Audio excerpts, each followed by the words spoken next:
If Sleeping Giant Provincial Park is on your to do list as Ontarian staycation this year, you won't want to miss the newly restored local hub known as the Silver Islet General Store. Our Northwestern Ontario Hub journalist Charnel Anderson visited, and she joins us now from Red Rock on the north shore of Lake Superior with details. Hey, Charnel. Hi, Dan. All right, so can you give us an idea of where Silver Islet is and what it's known for? Yeah, so if you're in Thunder Bay and you look out towards Lake Superior, you'll see the Sleeping Giant. And so that's actually located on what's called Sibley Peninsula, which is just west of the city. Um, and so Silver Islet is actually tucked behind the Sleeping Giant on the Sibley Peninsula. And in the mid 1800s, prospectors in the area discovered silver. And so they acquired that land, or a company called Montreal Mining Company acquired that land, and they tried to develop it. But it was really challenging because it was a small landmass at the time. And the silver, they essentially had to go under Lake Superior in order to access the silver. So they tried for about 2 years, and the company, they're just like, no, this is an engineering nightmare. And so they ended up selling the rights to the land to a gentleman named Alexander Sibley and his company, Silver Islet Mining Company. And so Sibley was able to develop the land. And so they ended up expanding the island actually almost 10 times its original size using crushed rock. They also built wooden breakwaters around it to try and protect it from the lake. They built a number of other things too. They built a lighthouse, a bunch of houses for miners and their families. They even built a jail there. So it was really a whole kind of community that they built. The mine operated throughout the 1870s and the 1880s. And they excavated over $3 million worth of silver, and it came to be known as the richest silver mine in the world until it ceased operations in 1884 because they ran out of coal. And so the coal was used to power the pumps to keep the water out of the mine shafts. When they ran out of the coal, the pumps failed, and Lake Superior reclaimed the mine. So most people abandoned the area after that, except for a gentleman named James Wilmington Cross. He was a former captain who kind of became the island's caretaker.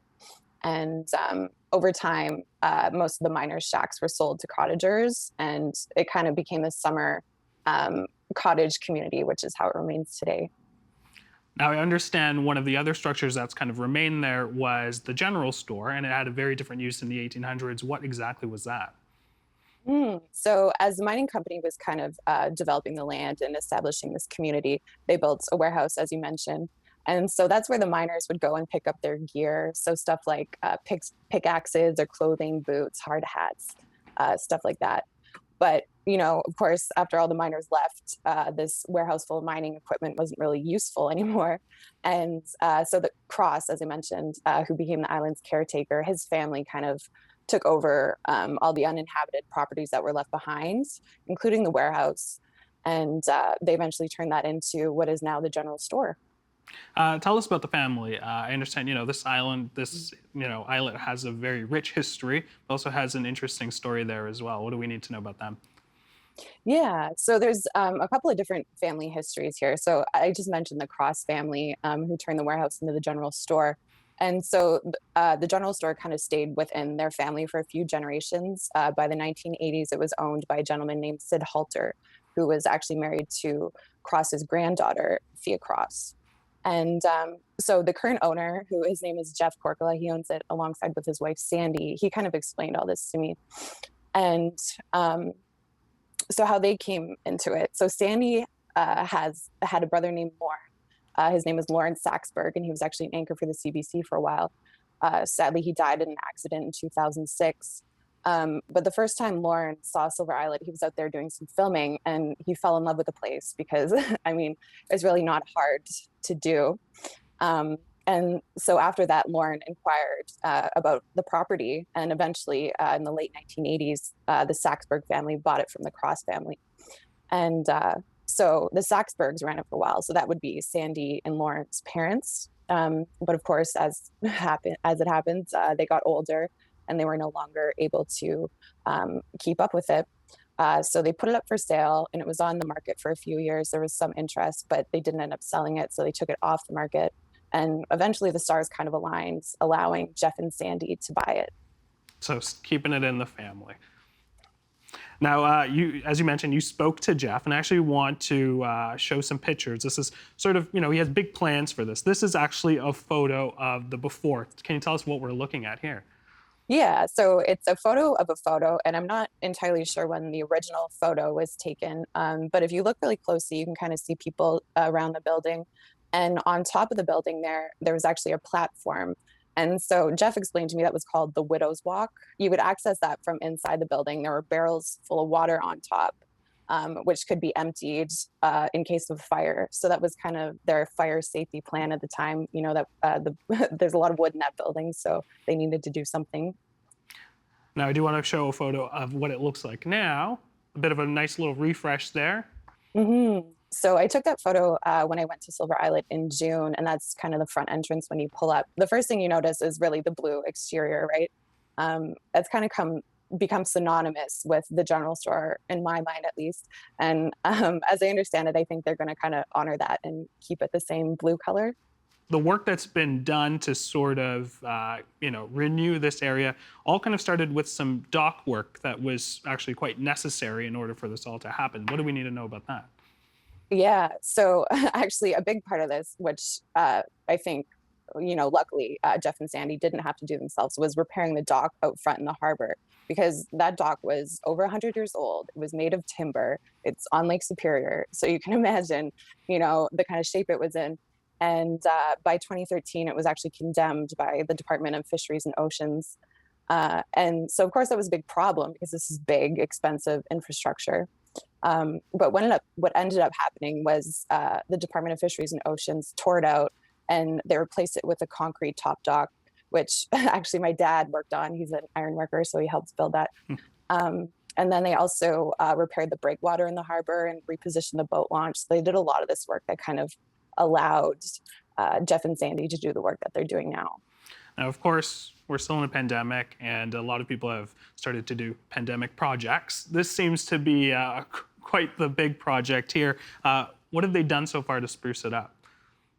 Yeah, it's a pretty ambitious pandemic project because, like, I took up gardening, so it's not the same. But yeah, as Jeff was giving me a tour, I was kind of thinking about what it means to renovate this 150-year-old building because that's been standing there, longer than you or I or him, any of us have been alive. So I asked him if that was kind of an intimidating feat for him. And he said, yeah, it was intimidating, but they also knew that it was doable, right? It's the kind of thing when you break it down into chunks, it becomes more manageable. And they've come a long ways. So far they've repaired the chimney. They redid the roof. So they put a steel roof on there, which is really durable, but it can be ugly. But what they've done is used their steel shingles. So it kind of looks like, your standard shingles. It looks really good. And they've also replaced the windows. They're working on plumbing and electrical, which is important because this area is actually all off grid. So what they've done is they've replaced a diesel generator with some solar panels. And so that's a lot of the big stuff that they've done over the last year. And but Jeff said this is a kind of project that there's always going to be something to do. They're never going to be finished, but they have got a lot of the major stuff done.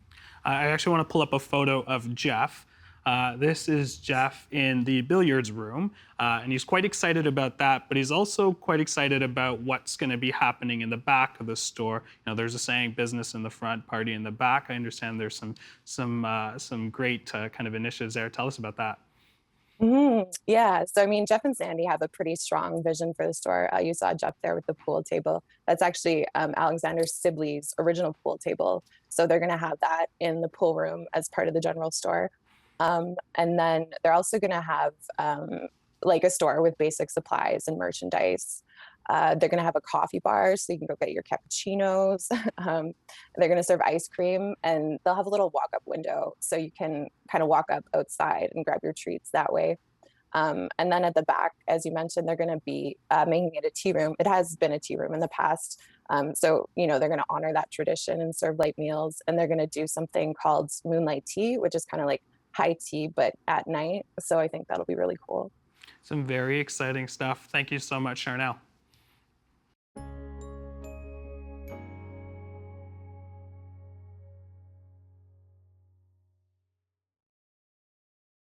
The agenda in the summer with Nam Kiwanuka is made possible through generous philanthropic contributions from viewers like you.